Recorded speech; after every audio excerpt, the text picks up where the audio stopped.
And I think it's prudent in the case of municipalities where they actually do have the capability to pay creditors such as Eskom, but they simply don't do that. It's because they have other priorities.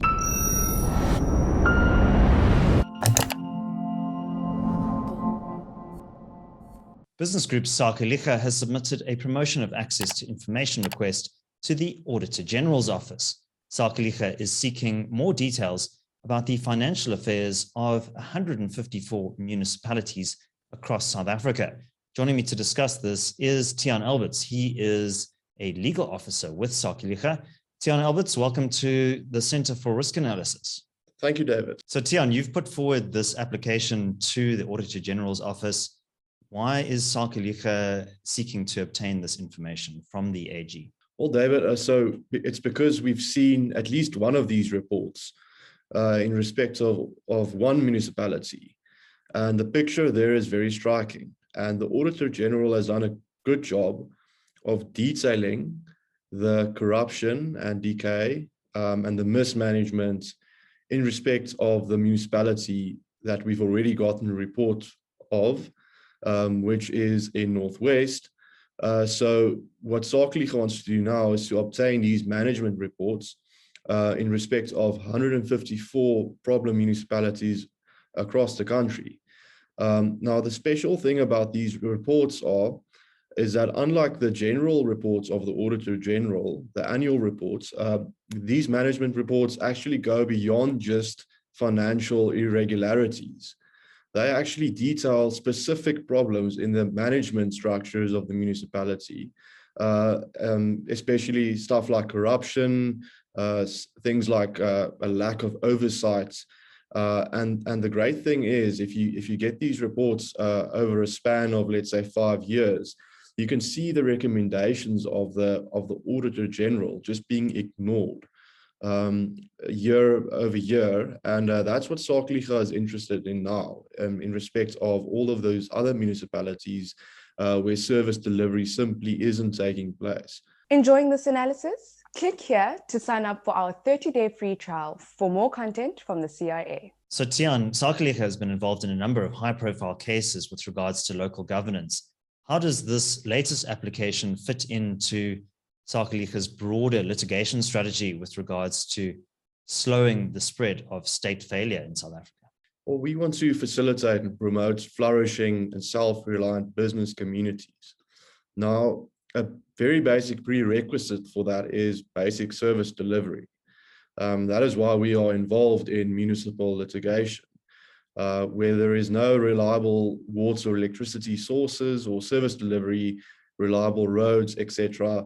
You cannot have a flourishing or functioning, let alone a flourishing business community.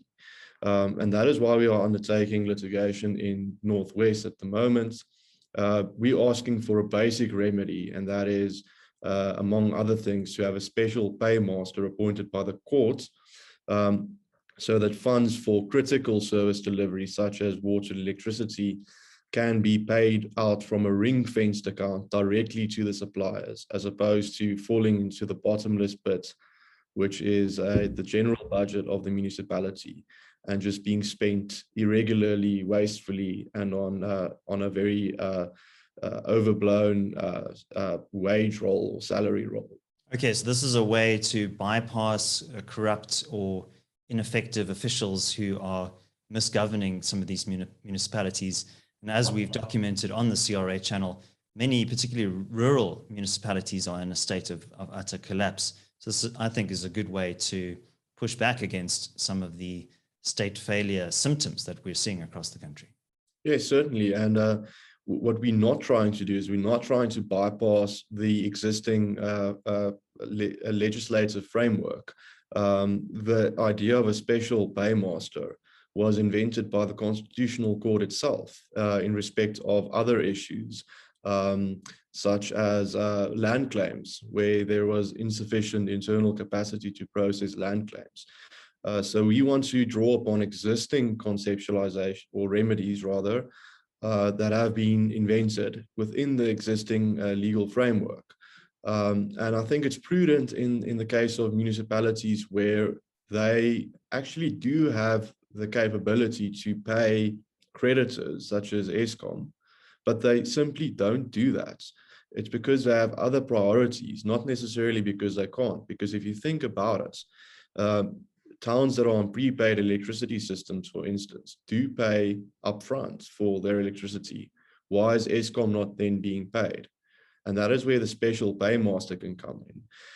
And when we get all of these other management reports, we can consider actually in cooperation with communities and with chambers of commerce, we can consider similar litigation opportunities in those municipalities.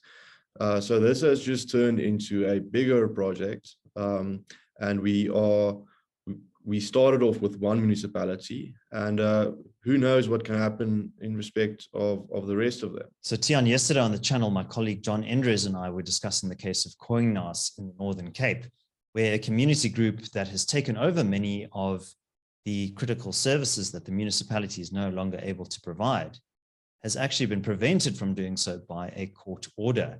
Do you see similar legal and regulatory challenges occurring in other municipalities? Has Sarkiliga factored this into its strategic planning? Yeah, I mean, there will always be obstacles. This is pretty fresh jurisprudential territory. It's only being explored now, and I think it's becoming more and more relevant as the state is decaying even further and further as we go along in time.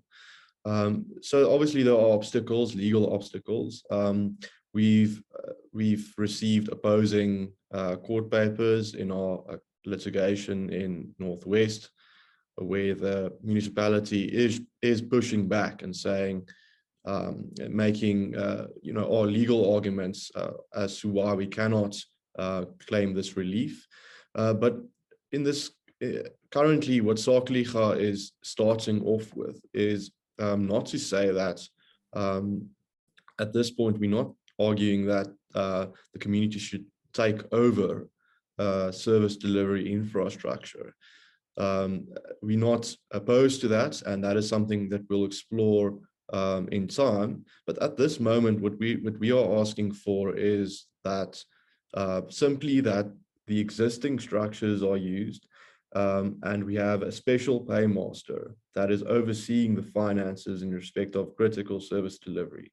What we're also asking is that that the provincial government and national governments are directed to intervene in these municipalities in terms of Section 139 of the Constitution. They have failed to do so over the last 10 years. And what Sarkiliga is asking is that they are directed or compelled to do so, because they are in persistent breach of actually intervening properly in these municipalities. And there's several reasons for that. But that is something that we are currently focusing on. Tian Alberts, thank you very much for joining us on the CRA channel. Let's hand over to you, our viewers. How do you think municipal governance is going to evolve in the coming years? Leave your thoughts in the comment section below. Also, a reminder that the CRA is a think tank that provides a number of other services in addition to our YouTube channel. We have our weekly risk alerts, our monthly reports, as well as our regular webinars. If you would like more information on this, you can click on the link in the description below for more details. My name is David Ansara. This is the CRA. Until next time, take care.